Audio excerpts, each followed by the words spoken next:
Welcome to Soulfire Wisdom with Kate Olson.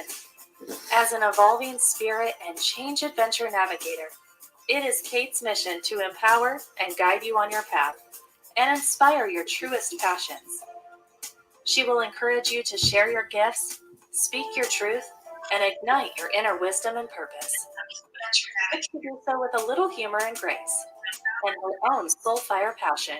Kate talks with amazing guests who have embraced the pursuit and are fanning the flames of their own passion, purpose, and soulfire wisdom. Now here's your host, Kate. Good afternoon. Welcome to Soulfire Wisdom.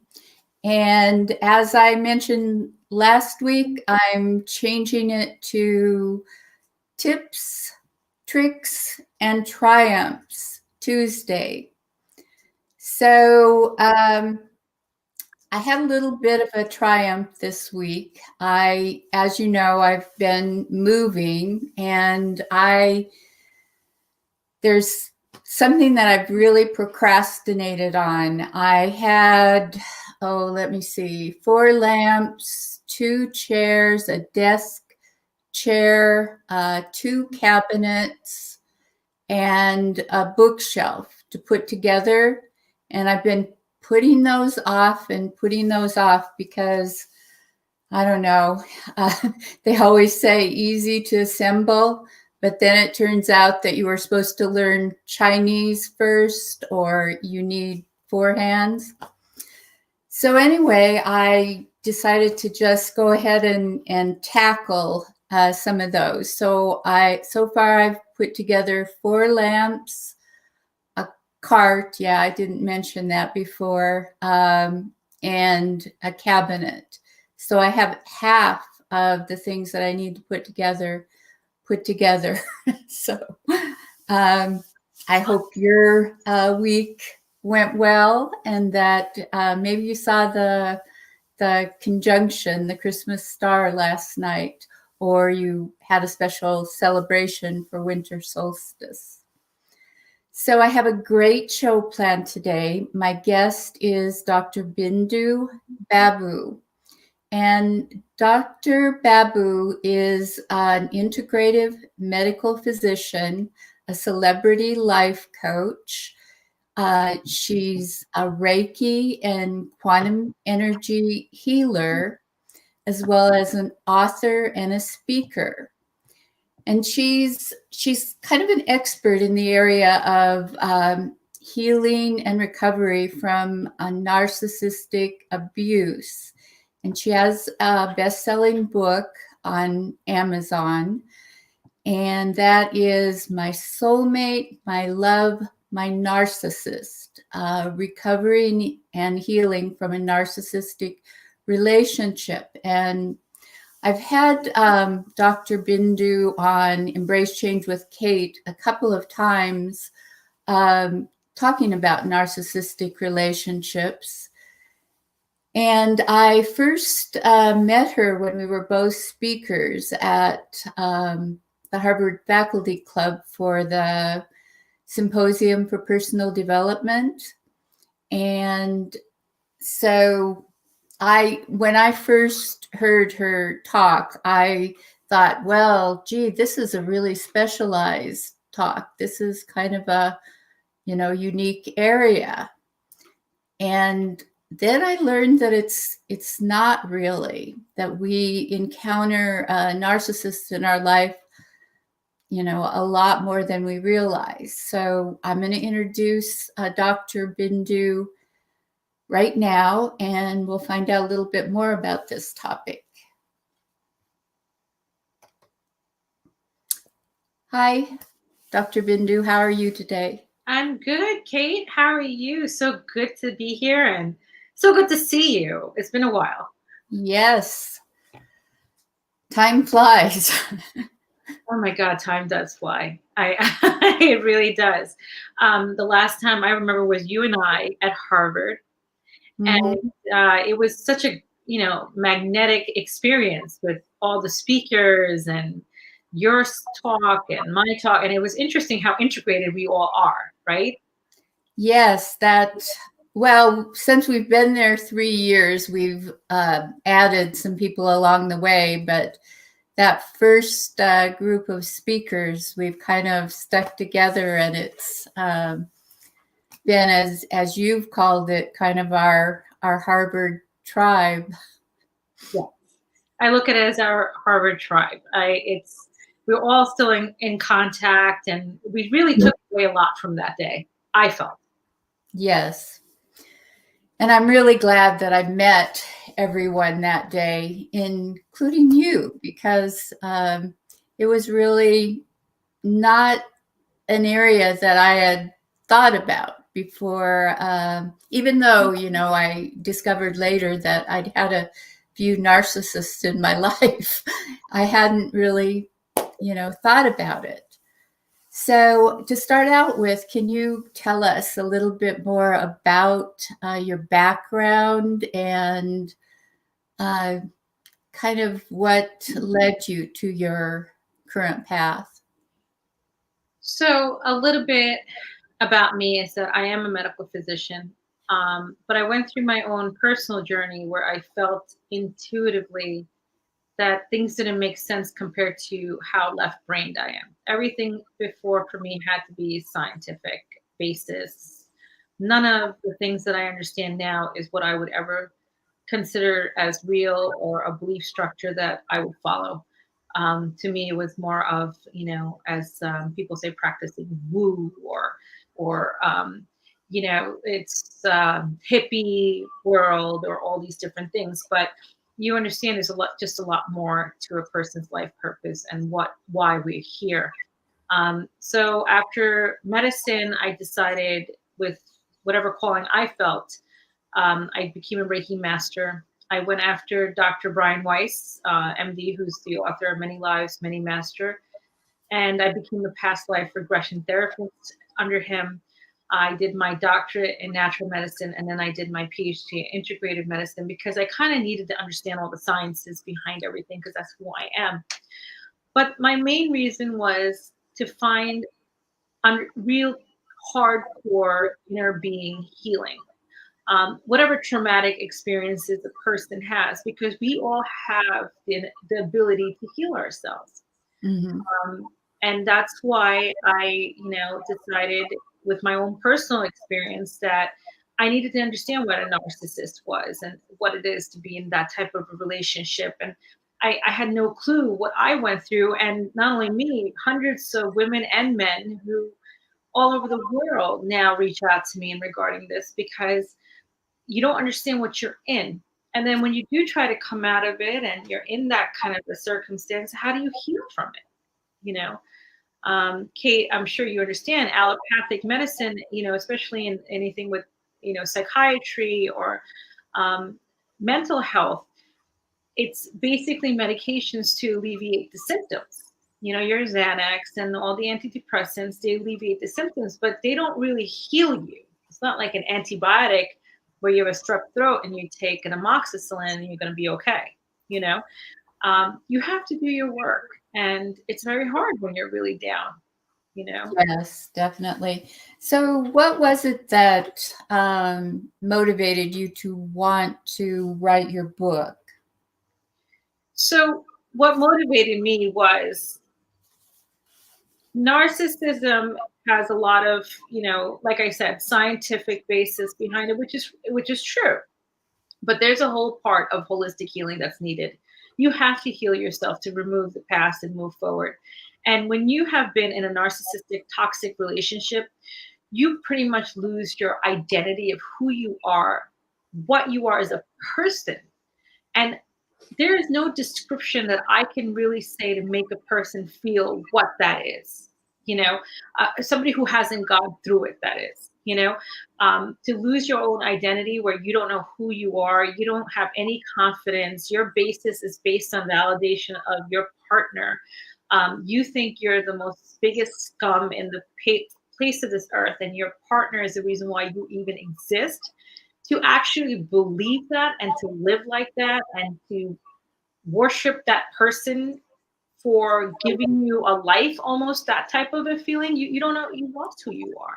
And we're not talking about just like low socioeconomic situations, or we're talking about very strong, independent, financially sound people. Yes. So um, that's, you come into that as a very strong woman and a very accomplished. And from your Indian American background, how did you end up, in a narcissistic relationship? So if you don't love yourself and you don't understand your own value, you're going to think that you need validation from others. And I'm glad you brought up Indian American, because this is a factor that I appreciate you bringing up, because our culture, and it's kind of similar to a lot of other cultures too. I'm sure as I speak, Italian cultures and really strong family-oriented cultures. We have expectations that we meet in our family and our society, and if they don't approve, we're not worthy. In whatever you do. If you didn't meet the education requirement of your society, or if you didn't make yourself honorable for your family, or you didn't reach the status that's considered as acceptable, you're basically considered garbage. Mm-hmm. And if you divorce, for example, then you're considered another aspect of a lower class, and you didn't do well in your family, or you didn't do right by your society. And you have so much of these different cliches and Mm-hmm. stigmas, and it's very difficult to break out of it. So people who are in these narcissistic relationships, or people who are just generally in regular, like unhealthy relationships, we don't have to be so toxic, they won't divorce. They Yeah. won't leave the partner.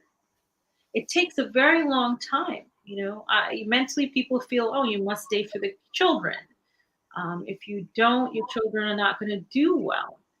Um, I understand the nuclear family, and I understand it, and I'm not an advocate of divorce. But if you're in a toxic relationship, or if you're in a really unhealthy relationship, that's what you're teaching your kids. Yeah. Yeah, that I was going to ask you that question, why it's so hard to leave those relationships. Yeah. But you kind of just, really answered it. So, Well, you know what? I'll just add to that for you. It's not just about family stigma, and you don't think you can get better either, right? You're so gaslighted that, mhm. and you feel like this is the person who's saving you, you're Prince Charming. You're going to stay to that because no one's worthy, right? So it's very. Yes. So in your book, you mention the cycle of abuse. Can you talk a little bit about that? So in narcissistic toxic relationships, it's such a cookie cutter experience. You'd be surprised. It's very sad, and this is the cycle that almost everyone who's been in this type of relationship faces. And it's going to sound familiar, and it's going to trigger a lot of people. But this is the typical initial love bombing. And that is, the person comes to you as if they're the Prince Charming, or they're the queen, or whatever it may be, giving you the chocolates, giving you words that everything you ever wanted to hear from a person, your significant other, sending you flowers, giving you the best date, always like smothering you with so much love that you are the best thing that's ever happened to them. You just feel like you are on top of the world. You met the man or the woman of your dreams. So that's the initial. But that doesn't continue. It's so intense that next thing you know, within like 2-3 weeks, the person's usually like, let's move in, or let's get married, or it's, and you feel like you're so in that intensity that you think, oh, this is great. This is exactly it. This is what soulmate relationship should be. And then all of a sudden, within maybe 2 to 3 months, they start degrading you. And that means they start picking on you, or you're not doing this right, you're not doing that right, and they start stuffing on you. And it's so subtle that you don't even realize. And what happens is when you have that huge love bombing, and all of a sudden this person is turning around and saying you're horrible, or you're seeking attention from other men, or don't smile at that person, you're giving them the wrong idea. So you're slowly getting entrapped to do what makes that other person happy, and you lose your identity. Like, Yes. right? Like if you're, And it's actually a type of conditioning. I mean, the other person, it's part of their pattern, so they might not even know that they're conditioning you, but that is a type of mental conditioning where you reward and punish. right. So Yeah, it's control. yeah. It's a very strong, but it comes in so smooth, you don't realize it's happening. And next thing you know, normal things that you were so naive or innocent about, like smiling at another person, you stop. You know, I'll give you a personal example. My ex hated if I hugged anybody. It simple hug, and I'm a very like loving person, like to my friends or people I know, and I would always give a person a hug and a kiss on the cheek when I meet them, and it was so difficult that I had to stop. And there were times where my close friends, if they're male or female, would come up to me, and I would take a step back, and it would insult that person. But I thought I was so brainwashed that I thought that was the right thing to do. I should respect my husband, or this is his will, this is his wish, and he's teaching me what the world really is. Like, it's so convoluted in your head at that time that you can't see out of it, you know? Yes. So you also mentioned trauma bonding, which is, part of the whole cycle. So can you talk a little bit about that as well, about how that... So with trauma bonding, what happens here is after a certain time, you have these highs of great relationship where everything is beautiful for like a week. You know, you go out for the romantic dinners and the flowers and the chocolates. And then all of a sudden from that, it goes into like severe fighting and argument, like high-tailed, toxic, breaking glass, physical, emotional abuse. And you go to these highs and lows. When you go into those lows, physiologically, your hormones seek for that high.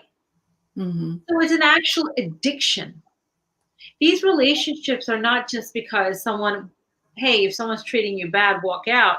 You're physiologically bonded by that addiction of hormones. Your endorphins, your serotonin, dopamine is so high, just as if you're addicted to cocaine. There's so many studies out there that shows. So you have to slowly wean yourself off and break that trauma bond. So a lot of times people try to leave, and it's not because they go back because they miss that person or love the person. They're so addicted, like a drug addict. It's horrible. Mm-hmm. Yes. So, how can people actually leave those relationships, with all of this that's going against being able to get out? It's very tough. I mean, if you see my inbox, it pushes me to work harder to really do my work, because there's people, silent sufferers all over the world, because nobody wants their dirty laundry out there. They like to protect their families. They like to protect their children who go to school. They don't want the neighbors to know. And a lot of people who are abused take the hit, you know.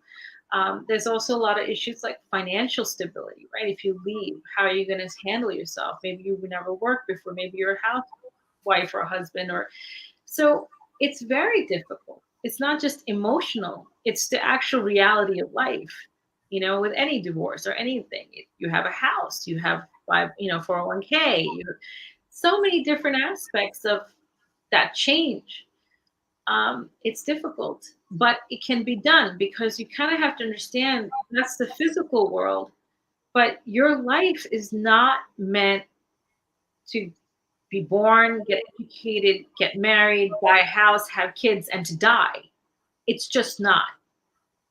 That's not what life was meant for you. You have a life purpose, and you're meant to be happy. And these are life lessons. And you imagine if you stayed with someone for so long, one, you might get killed. Two, you're going to grow old with that person, and that's the rest of your life. I mean, don't you deserve to be happy? And what you show is what your children will follow through. Statistically, it's proven. They're going to repeat the same behavior. So you're kind of really living to satisfy the exterior, other people, finances. So you have to walk out. Yes, as you know from the other shows that we did, there's people who are in relationships like you had. There's people that are children of narcissists. There's people who have other external relationships, like they work for a narcissist, or they have a best friend that's a narcissist. You know, there's just all kinds of those relationships in our society. Yeah, you have family members. The most very common one is your parents. Yes. You know, your parents are your narcissists. So in relationships, we usually say once you walk out, you got to do no contact. And you'll read a lot about that in my book too. You have to severe contact, even with children, because otherwise you're going to always be giving the narcissistic supply. You're going to feed their ego. So now, how do you do that when you have a parent? And it's hard because you have the cultural aspect. Well, that's my dad, that's my mom, I should take it. But technically, no.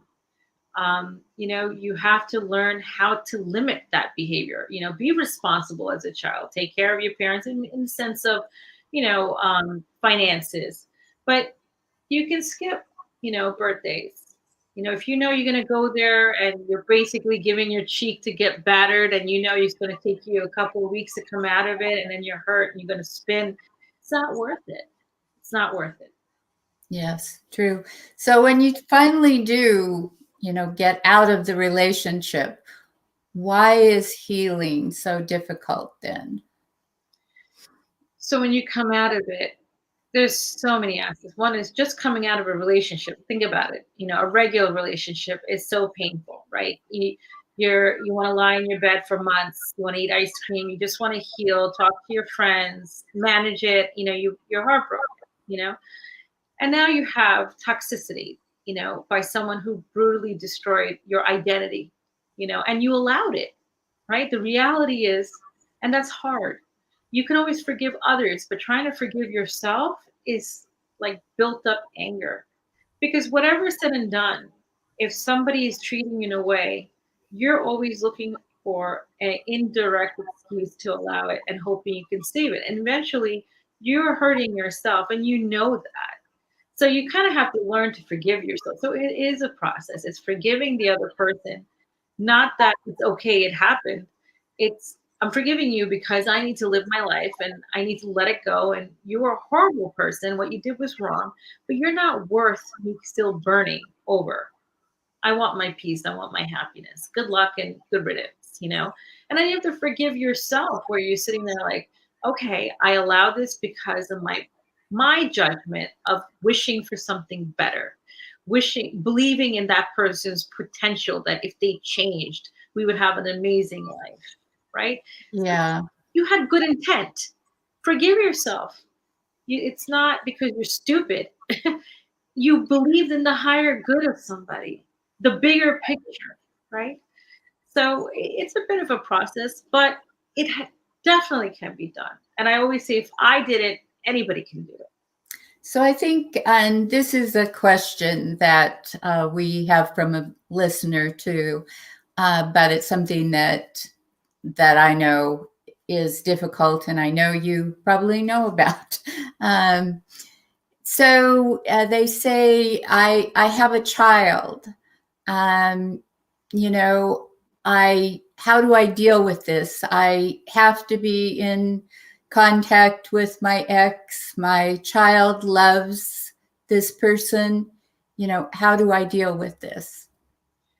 So the issue with the children is, of course, the children need their parent. They need their father or mother, whoever it is that's the abuser, let's say. They need their parent because this is between you and them, not the children and them. There's a different aspect. So if a child has a healthy relationship with the other parent, don't stop them. Don't let them live their lives. But it doesn't mean you need to communicate and get in the middle of it and try to parent for both. You will have to set up a way where the parent will pick the child up from school and drop the child back from school. You have to find means where you do not associate and things are set in place. And if there's some sort of conversation that is needed, which will happen, email. And don't go through the badger of back and forth. If their badger starts, which usually a narcissist will, because a second they can get, they want to bash you so they can fill their supply. It's not needed. They're not important. You put your message across. My child needs to go to soccer at 6 o'clock. His shoes are wherever it is. And that's it. And if the other person's like, oh my God, why don't you do it? You didn't buy it. It's dirty. It's horrible. You're a horrible mother. Blah, blah, blah. Doesn't matter. Don't get wrapped up into it. Accept the fact that they're going to always do it. And that's fine. That's their problem. It's pretty sad. If you look at it in a really holistic point of view, it's sad that someone's life is based on somebody else. Like, I don't have time for another person and what they're doing and where they're going and being upset. Like, life is too short and beautiful to be wasted on anger and this kind of nonsense, isn't it? So, yes. Yeah, just let it go, And if you think your child won't understand, or they'll think you're a bad person because that other person tells them, don't worry about it, because they will see by your example who you are. Absolutely. Gung ho. Usually the abusive parent will always pull down the other parent. Let them talk. Let them, I always say, let them just bark away. It's useless. Your child will know. Your child will know how much love you give to your child. Your relationship with your child will always stay strong. As long as you have each other, you do what's right, you show them love, give them their memories, have your relationship with them. They know. Children are very smart, and they're also very resilient. The children will be fine. It's you that you have to really worry about. Mm-hmm. So I know that that you had this book in mind for a long time, and then you finally got it done. So what's on the agenda for 2021? Do you have a new project? So what I've been doing it's a couple of things. One is I am released my course. I'm actually in the process of putting that out. I have 3 courses which are divided about narcissistic relationships, healing. Next year, I'm going to do a stronger course where it's a combination of online and then you get me as well. So that I can sit down and really kind of expand out the reach for people in a more group way, as opposed to now it's like one-on-one, which is wonderful. But I only have so much time, and this is like more of, you will really grasp a quicker way too, where you have like, your vision of what you're seeing on what I wrote, the science behind it, the understanding, and then me putting it like together one-on-one. Mm-hmm. So that's I'm excited about that. And I'm also working on New York City's mayor's campaign. I'm on the Eric Adams campaign. He's running for mayor. He's the Brooklyn Borough president. So I'm super excited about that because Eric Adams is somebody I've never met a politician who's into holistic views. He's a man who meditates. He reversed diabetes with his eating habits. He's a vegan. I mean, to me, that's somebody who can understand so many different aspects of life and society. So I don't know. There's so many things happening. I'm looking forward to 2021. I think we're all looking forward for it also for the peace from COVID. Yes, hopefully hopefully it's a new new normal Yeah. that is closer to stability, some kind of stability in our lives. Really. It's changed so many things, and there's a lot of loss, but there's also a lot of transformation. That is very true. And there have been some things that we will be able to look back on and say, well, that was a good thing that came out of it. But for right now, I think we're just overwhelmed by so much of what happened. It is. I mean, New York got hit. I'm in New York, and New York got hit in March. We've lost 35,000 people. Yes. In like 3 months, and it was something I never thought in my lifetime I would see happen. Now again, the numbers are going up, and it's hard. It's hard. We can't understand a lot of things. I've had a lot of colleagues who are working in the emergency room, and they're you won't understand it till you're in there. What we can do is just be wear our masks, wash our hands, and do what we have to do, and ride this out. Yeah, that is one reason, though, that it has been so crazy, because just on the simplest of things that we should be able to agree on. Right. People have had so much division, and it's been crazy in that way. It has been, and it's sad because I understand, this is my policy. Like, if we don't know enough information, but if it's just a matter of trying to wear a mask, why not? Let's try.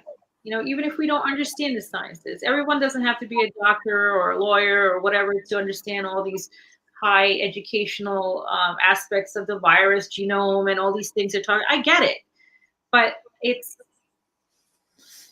a simple thing. Like, let's try, because we don't have much. It's between that or death, right? Like, we don't have a solution.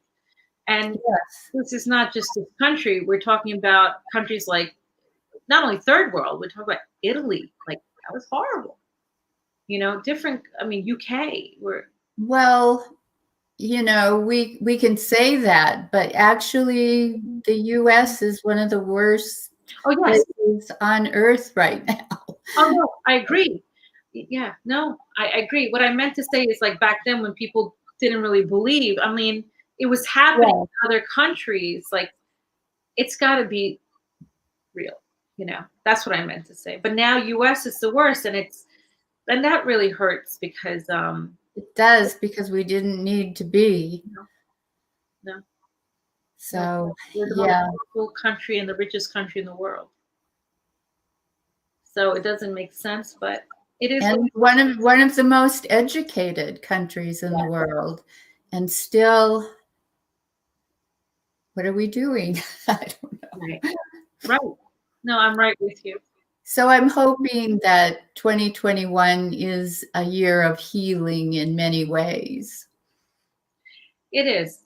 I believe it will be. I feel like so much has happened.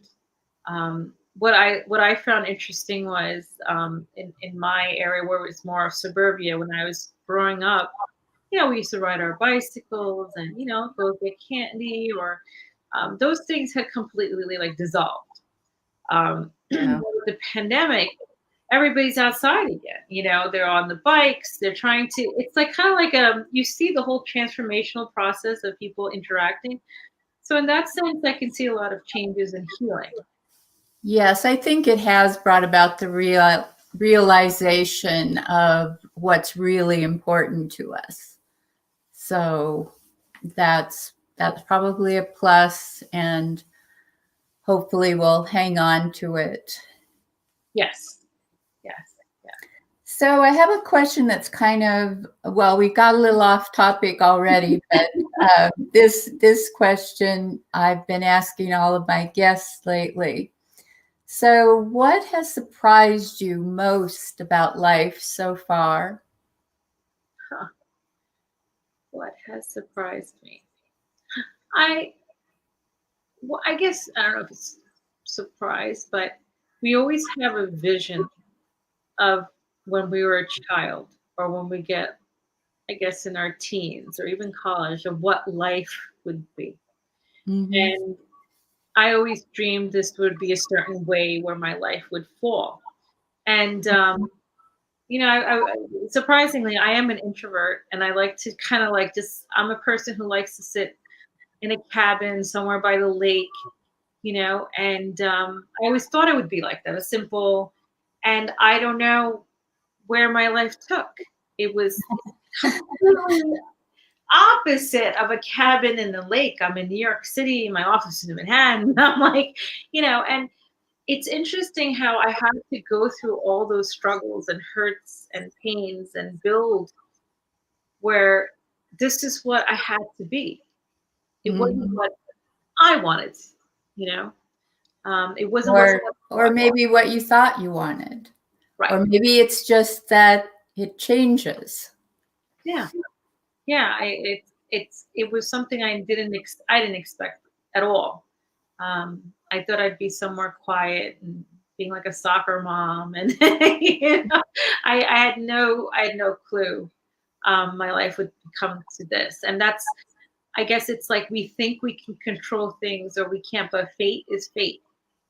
Yeah. Your destiny is your destiny. It doesn't matter what you do or how you handle things or what kind of control you try to put in there. Your destiny and your fate is your fate. And now I just let myself just go. Whatever comes my way, I don't even question it. I don't think twice. I just said, okay, this is coming. Universe, let's see where this is going to go. There's got to be a reason. And that's how it is. Just like how I met you, Kate, Harvard. Yeah. Who would have thought? So, if you could leave the listeners with one thought from today's show, what would you want that to be?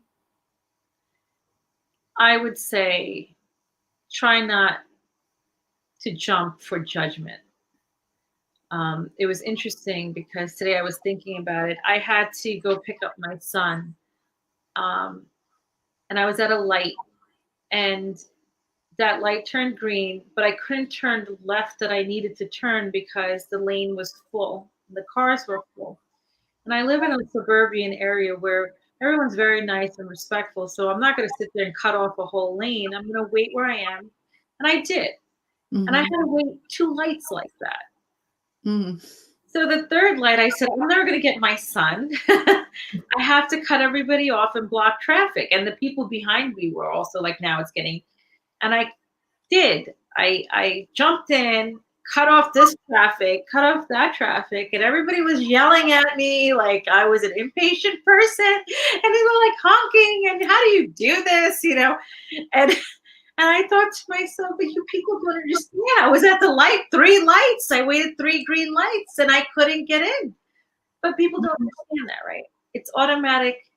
You just jumped here because you want your way. You're impatient. You're, disrespectful. You cut everybody off. And I was thinking, I don't blame them either, right? They don't know that. Yeah. You never know the whole story.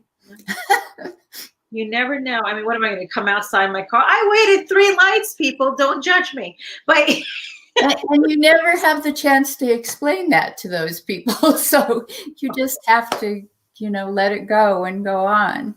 Right. And it's important for us not to judge people. And I brought up that example, but I'm talking about people who are hurting in the world. Sometimes I know many times where in the past where I'd be like so in my own head and I might be like irritated and I might look really horrible, like stuck up or something, but it's not that you're hurting. You're in your head, you're trying to survive. And you never know what someone's real story is. It may look different from the exterior, but you don't know who's hurting. So don't quick to judge, just try to be Yeah. a little bit more compassionate to everybody around you. That is very true and very good advice. So, if people want to get your book or they want to get in touch with you or find out more about the courses you're going to be offering, how would they do that? So you can go on my website. It's www.bindubabu.com. That's BINDUBABU.com. You can Google me. You can get my book, My Soulmate, My Love, My Narcissist. I actually have it. It's going to go backwards. Oh, no, it didn't go backwards. I have my book on Amazon, Barnes & Nobles, Walmart, Target. You can get it anywhere. And these are the way, Instagram, Facebook, Dr. Bindu Babu. These are different ways that you can reach me. And whatever I can do to help someone, I'm always willing and ready. Yes. And she's wonderful. So if you are having any questions about this, be sure to get in touch. So thank you so much for coming on today and talking about this. And I'll be looking forward to what you're doing in 2021. Thank you so much, Kate, for having me. It's always, always a pleasure. I love us and I love our tribe. And I always believe we all come together for a life purpose, and 2021 is going to be our year. Yes, we have to get that tribe together again one of these years. We should. We have to. That'll be nice. Yes. So we have another great show planned for next week, the last show of 2021. I'll be interviewing Jenny Dawn, and Jenny Dawn is a shamanic healer, an energy healer, and a life coach. And she has some special gifts when it comes to healing in the area of energy healing. But she didn't know she had these gifts until she was faced with a kind of an unusual and unfortunate circumstance at a very early age. So we're going to hear about her story, and she's been coaching now for over 15 years. So, and her coaching practice and why she loves what she does. That'll actually be a recording because, we'll be celebrating the holidays. So at 3 p.m. Pacific time, it'll be both on YouTube and on the radio station website. That's www.soulfireradio.com. So be sure to catch that next Tuesday. And everybody have a wonderful holiday, whatever you're doing. Stay safe and well. So thanks again, Bindu. Thank you, Kate, and have a great, great holiday. I look forward to that show next week. I want to see that. Sounds interesting. Yes, I connected with her because I was interested in finding out more about the shamanic practices. Yeah, me too. So, all right. Well, I'm just going to say bye for now. Take care. Bye-bye. Bye.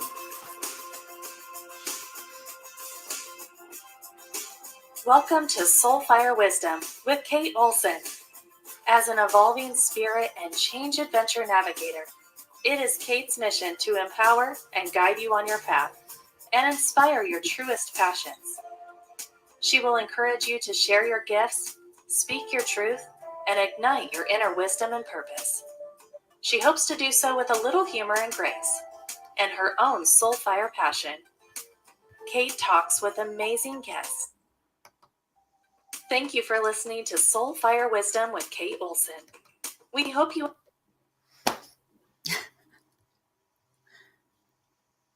Okay, well, I think we're still live. It says live. yes, we are still live. So I don't know what happened there with the intro coming on when it was supposed to be the outro, but we'll see you next week, and I'll actually see you the first Tuesday in January, and we'll be doing a vision reading then. So bye for now. Bye.